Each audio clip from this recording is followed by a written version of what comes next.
Hello friends, स्वागत है आप सभी का हमारे इस यूट्यूब चैनल में। मैं हूं प्रियंका। आज की इस वीडियो लेक्चर के माध्यम से हम कवर करने जा रहे हैं कुछ इंपॉर्टेंट प्री-IQ, जिसमें हम मेजर रूप से साइंस और इंडियन ज्योग्राफी के प्रीवियस ईयर के क्वेश्चन पेपर डिस्कस कर रहे हैं। ये विभिन्न एग्जाम्स में पूछे गए क्वेश्चन पेपर हैं और आगामी दिनों में भी विभिन्न एग्जाम्स में पूछे जाने की इनकी संभावना है। तो हमने जो सीरीज़ स्टार्ट की है इंडियन ज्योग्राफी और साइंस की, तो इसमें फर्स्ट जो हमसे क्वेश्चन पूछा गया है इंडियन ज्योग्राफी का, वो है खादर किसे कहते हैं। 20 वर्ड्स में आपको खादर को डिस्क्राइब करना होगा। तो आपको पहले तो ये पता होना चाहिए कि खादर होता क्या है। तो ये नवीन जलोढ़ मैदान है। जैसे कि हम जानते हैं कि संरचना के अकॉर्डिंग मैदान है वो 4 भागों में डिवाइड होते हैं। संरचना अकॉर्डिंग मैदानी भाग है, उनको आप 4 भागों में डिवाइड कर सकते हैं: भाबर, तराई, खादर और बांगर। खादर और बांगर। तो संरचना अकॉर्डिंग मैदान है वो 4 प्रकार के होते हैं। अब आपको भाबर पता होना चाहिए। जब पर्वतीय क्षेत्र से नदी है निकलती है तो सबसे पहले जो जिस प्रकार के सेडिमेंट का वो डिपॉजिट करती है वो होते हैं भाबर। इनमें वो मोटे मोटे जो भी सेडिमेंट्स हैं, पत्थर है, उनका जमाव कर देती है। देन वो नेक्स्ट है तराई रीजन का निर्माण करती है। तराई रीजन में क्या होता है, अनियमित जल का प्रवाह होता है। जब रिवर माउंटेन एरिया से फ्लो करती है तो फर्स्ट उसने भाबर का निर्माण कर दिया, जिसमें उसने मोटे बड़े अवसाद है, सेडिमेंट्स है, उनको जमा कर दिया। और नदी बड़े अवसाद जमा करने से वहाँ पर अदृश्य हो जाती है, दिखाई नहीं दी जाती। देन वहाँ पर बड़े अवसाद है, पत्थर है, कंकड़ पत्थर, तो वहाँ पर एग्रीकल्चर भी नहीं की जाएगी। देन उसके द्वारा तराई रीजन का निर्माण किया जाता है। तराई रीजन में अनियमित जल प्रवाह होता है और यहाँ पर जो वेजिटेबल है, गहन वनस्पति देखने को मिलती है, आपको विविध वन्य जीव देखने को मिलते हैं। तो यहाँ पर जो जल प्रवाह है वो बिल्कुल भी अनियमित होता है। देन आपको खादर और बांगर रीजन देखने को मिलेगा। बांगर तो क्या होते हैं, पुराने जलोढ़ अवसाद होते हैं, वहाँ पर उनको बांगर कहते हैं। और जो नवीन जलोढ़ अवसाद है जो प्रतिवर्ष नदी द्वारा निर्मित किए जाते हैं, नवीन जलोढ़ अवसाद होते हैं, उनको क्या कहा जाता है, उनको खादर कहा जाता है। अब खादर है, इनको भी अलग अलग आप डिस्क्राइब कर सकते हो कि जिन्हें पंजाब वाले एरिया में बेट भी कहते हैं। तो बेट भी आपसे पूछ सकती है 20 वर्ड में, बेट क्या होता है। तो पंजाब में खादर के नवीन खादर को ही बेट कहा जाता है। बाढ़ नदी द्वारा जो निर्मित बाढ़ है, बाढ़ के मैदान है, नवीन जलोढ़ अवसाद के मैदान है, उन्हें ही क्या कहते हैं, खादर या बेट कहा जाता है। अत्यधिक उपजाऊ होते हैं। अत्यधिक उपजाऊ होने के कारण यहाँ पर एग्रीकल्चर है वो सर्वाधिक की जाती है। सर्वाधिक कृषि इस वाले एरिया में की जाती है।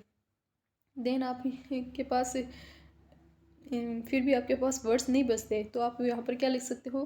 खादर में फर्स्ट तो आपने बता दिया कि ये होते क्या हैं, नवीन जलोढ़ अवसाद होते हैं, ये अत्यधिक उपजाऊ होते हैं, यहाँ पर एग्रीकल्चर की जाती है। पंजाब वाले एरिया में इन्हें बेट कहते हैं। तो इसमें आपके 20 वर्ड्स हो जाएंगे।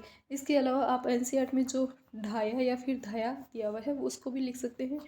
ढाया धाया या इंग्लिश में जिसे बल्क एरिया कहा जाता है। तो ये खादर के ठीक पास में स्थित जो एरिया होता है, कगार का, जिस कगार का निर्माण होता है उसे ही पंजाब में धाया रीजन बोला जाता है। वहीं आपको इसी के साथ एक क्वेश्चन और तैयार हो गया। बेट क्या होता है, तो बेट खादर के मैदानों को ही पंजाब में क्या कहा जाता है, बेट कहा जाता है। नेक्स्ट जो आपसे क्वेश्चन पूछा गया है 50 वर्ड्स में आपसे क्वेश्चन पूछा गया है, हिमालय का प्रादेशिक विभाजन बताइए। तो हिमालय के प्रादेशिक विभाजन को जब आप डिस्क्राइब करते हो तो आपको एक वैज्ञानिक का नाम है वो भी लिखना होगा, सिडनी पुराड। सिडनी पुराड है, आपको इनको मेंशन करना होगा। देन आपको प्रादेशिक विभाजन है वो बताना है। हिमालय का प्रादेशिक विभाजन कौन सा है, तो आपको पता होना चाहिए कश्मीर, कुमायूं, नेपाल और असम हिमालय। नेपाल और असम हिमालय ये मेजर रूप से जो सिंधु से ब्रह्मपुत्र रिवर है उनके मध्य विस्तृत है। सिंधु से ब्रह्मपुत्र रिवर के मध्य आपको देखने को मिलेगा। सिंधु से ब्रह्मपुत्र, सिंधु से आप सतलज तक देखोगे तो आपको ये देखने को मिलेगा कश्मीर हिमालय। सतलज से दिन बाद में आप काली तक देखोगे तो आपको कुमायूं हिमालय देखने को मिलेगा। कैसे काली, कैसे कुमायूं। काली से आप तीस्ता रिवर के मध्य देखोगे तो आपको नेपाल हिमालय देखने को मिलेगा। और तीस्ता से ब्रह्मपुत्र के मध्य देखोगे तो आपको असम हिमालय देखने को मिलेगा। अब कश्मीर हिमालय में आपको पता होना चाहिए कश्मीर हिमालय है, ये आपने पहले मेंशन कर दिया कि सिंधु से सतलज रिवर के मध्य है। यहाँ पर ये कितनी किलोमीटर के एरिया में फैला हुआ है, तो 560 किलोमीटर के एरिया में फैला हुआ है। यहाँ पर कौन कौन सी मेजर पर्वत चोटियाँ हैं पर्वत चोटी है वो भी डिस्क्राइब कर सकते हैं। नंगा पर्वत है, जास्कर, पीर पंजाल, धौलाधर।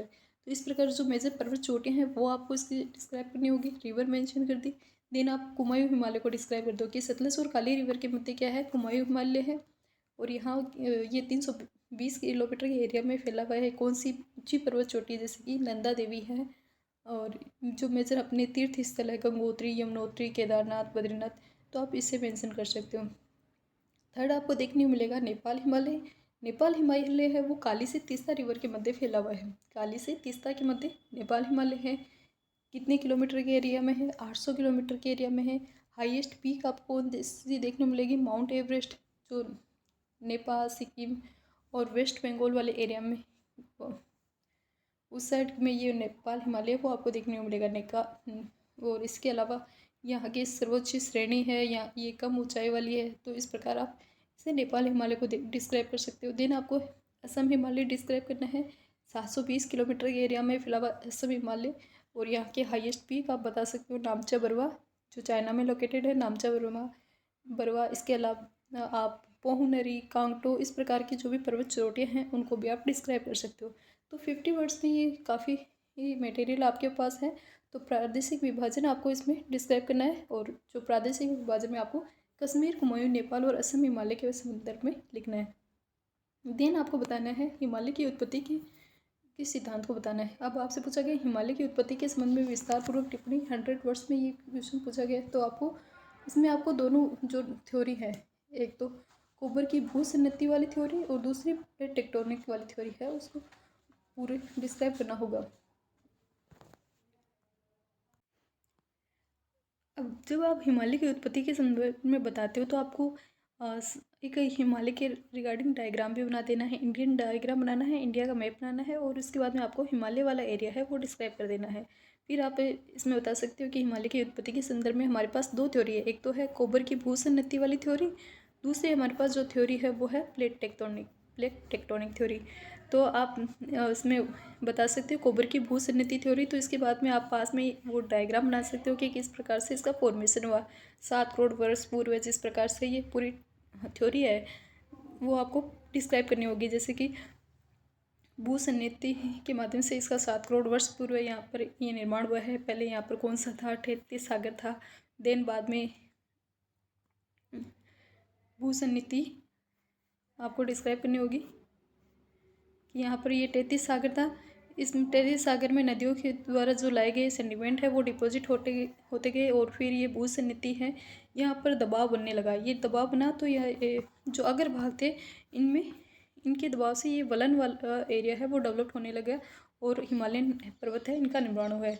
तो आपको पूरा इसको डिटेल से समझाना होगा किस प्रकार से इसकी फॉर्मेशन हुई है कि 33 भूसन्नति की तली धंसने, जिसके परिणाम स्वरूप आपके दोनों जो संलग्न अगर भूमियाँ हैं उनमें दबाव जनित भूसंचलन उत्पन्न हो जाता है। फिर तलछट में वलन आ जाता है और हिमालयन पर्वत है इसकी उत्पत्ति हो जाती है। और जो भाग वलन से अप्रभावित रहा वो आज वर्तमान में हम तिब्बत पठार के रूप में देखते हैं। तो ये आपको कोबर की भूसन्नति इसमें डिस्क्राइब कर देनी। देन आपको इसमें जो डिस्क्राइब करना है वो है plate tectonic theory. Plate tectonic theory ये भी सेम वैसे ही है कि हिमालय की उत्पत्ति की सर्वश्रेष्ठ व्याख्या करने वाली थ्योरी है, जिसमें ये भी 7 करोड़ वर्ष पूर्व किस प्रकार से हिमालयन का निर्माण हुआ है वो बताती है कि यूरेशियन प्लेट की ओर भारतीय प्लेट है वो उत्तरी पूर्वी दिशा में गतिशील हुई। फिर प्लेटों का किस प्रकार से अभिसरण हुआ, हिमालय का किस प्रकार से फॉर्मेशन होता है, और 33 सागर के जो भी अवसाद है उनमें वलन आपको डिस्क्राइब करना होगा। ये आप इसके अलावा आप इसमें ये भी मेंशन कर सकते हो कि टर्सरी काल की ये घटनाएं हैं और ये हिमालय है वो वर्तमान में क्या है, नवीन वलित पर्वत श्रेणी है। और आज भी हम देखते हैं कि हिमालय है ये कंटिन्यू है, इसमें आपको ग्रोथ है वो देखने को मिल रही है। कंटिन्यू इसकी हाइट है वो बताया जा रहा है कि थोड़ी बहुत इसकी इंक्रीज हो रही है। देन आपको हमारे पास जो क्वेश्चन है वो है साइंस के क्वेश्चन है। और ये क्वेश्चन है वो विभिन्न एग्जाम्स में पूछे हुए भी क्वेश्चन है। फर्स्ट है हमारे पास आता है एंटीबायोटिक। एंटीबायोटिक है ये एनसीईआरटी में इसको डिटेल से डिस्क्राइब किया गया है। एंटीबायोटिक क्या होते हैं, यहाँ पे हमसे 20 वर्ड्स में पूछा गया क्वेश्चन है, लेकिन ये आपसे 50 वर्ड्स में भी पूछा जा सकता है। तो आपको इसके संबंध में डिटेल से पढ़ना है कि एंटीबायोटिक किसी भी जीव द्वारा संश्लेषित, फिर हम कह सकते हैं कि उपापचयी क्रियाओं को अवरुद्ध करने वाले होते हैं, जिससे कि जो भी जीव होता है, रोगाणु होता है, उसकी जो वृद्धि होती है, ग्रोथ है, वो वहीं पे रुक जाए। एंटीबायोटिक्स है वो आप इसे 50 वर्ड्स में भी डिस्क्राइब कर सकते हैं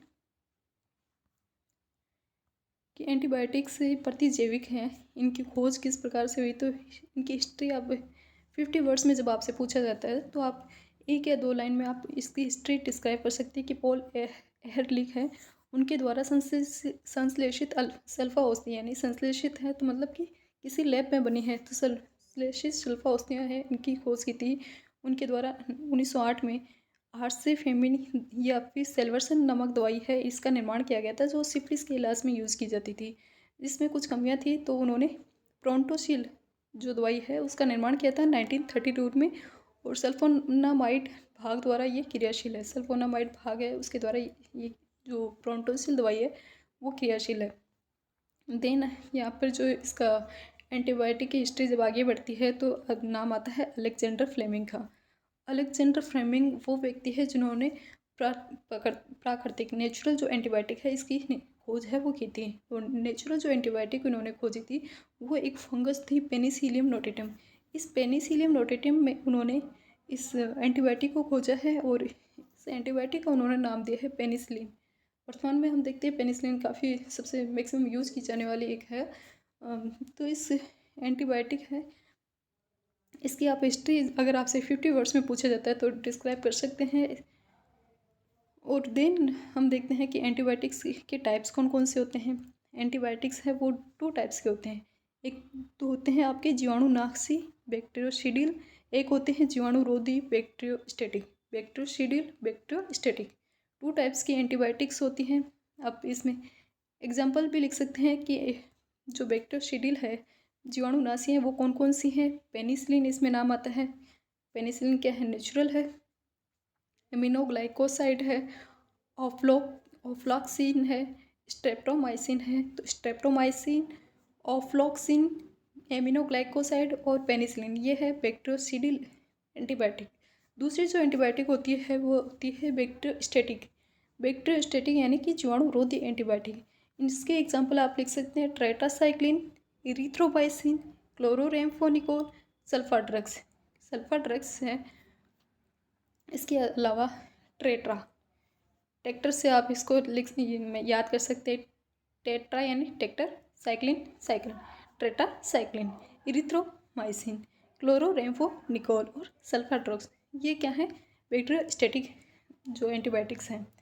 नेक्स्ट जो ये एंटीबायोटिक्स का टाइप्स होता है वो होता है स्पेक्ट्रम के आधार पर।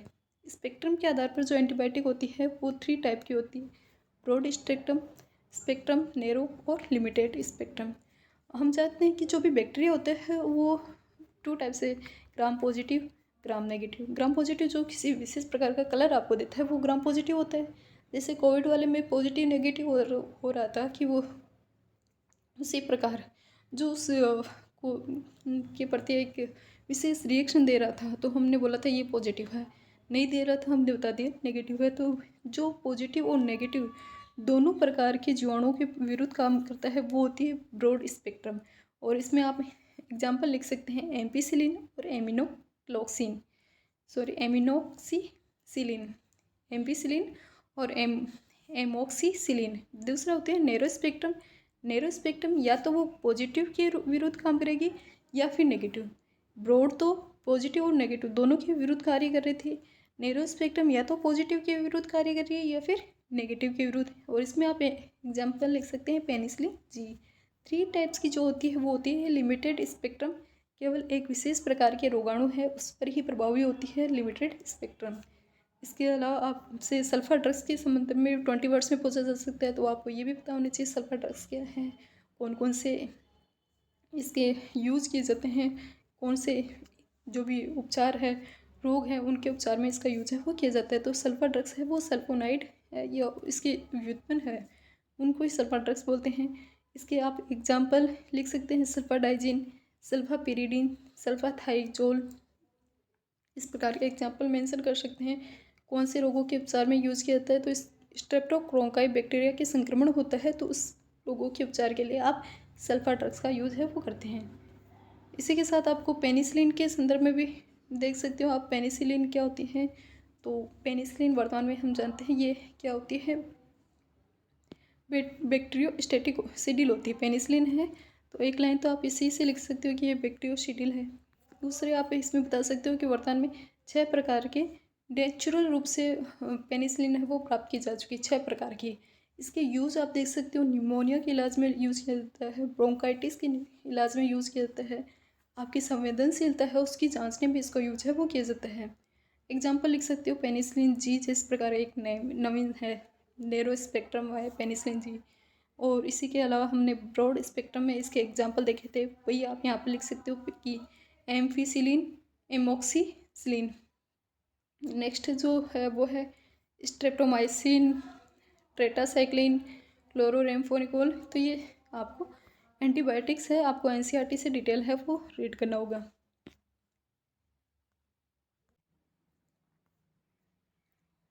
नेक्स्ट जो हमसे क्वेश्चन पूछा गया था 50 वर्ड्स में आपको डिस्क्राइब करना था रक्तहीम की घटना क्या होती है, रक्तहीम की घटना के घटित होने का मुख्य कारण क्या है। तो रक्तहीम की घटना है, इसके घटित होने का मुख्य कारण होता है वो एक शैवाल होती है। रक्तहीम की घटना के घटित होने का मुख्य कारण है वो शैवाल होता है। हरे रंग की शैवाल है जिसकी विभिन्न प्रजातियाँ होती है, जिनमें लाल सहित विभिन्न रंजकताएँ पाई जाती है। लाल सहित विभिन्न रंजकताएँ में आप लिख सकते हैं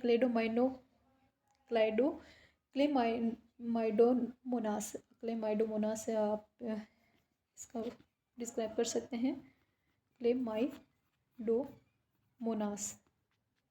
तो ये आपको इसको डिस्क्राइब करना है।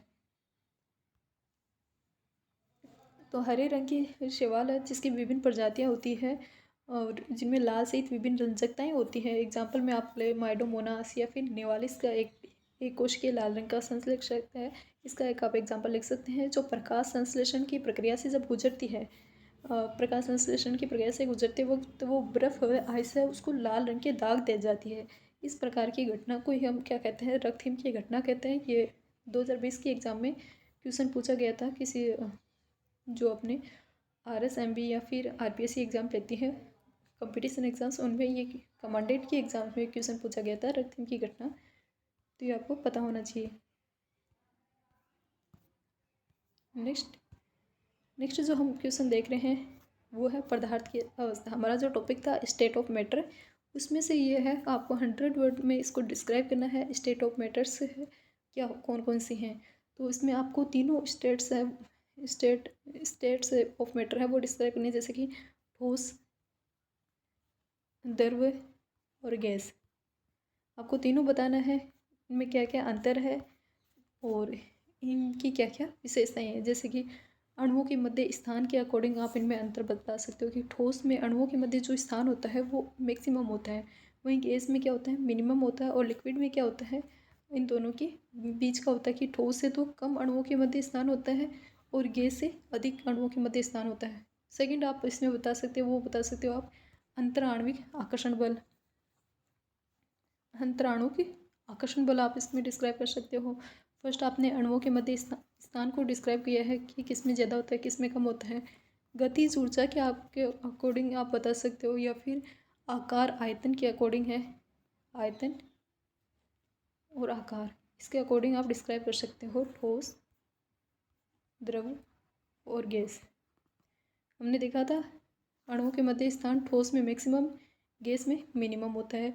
अंतराण्विक आकर्षण बल है वो भी ठोस में मैक्सिमम होगा और गैसों में मिनिमम आपको देखने मिलेगा। वही लिक्विड है, द्रव है, इसमें गैस की तुलना में तो आपको ज़्यादा देखने को मिलेगा, वही ठोसों से आपको कम देखने मिलेगा।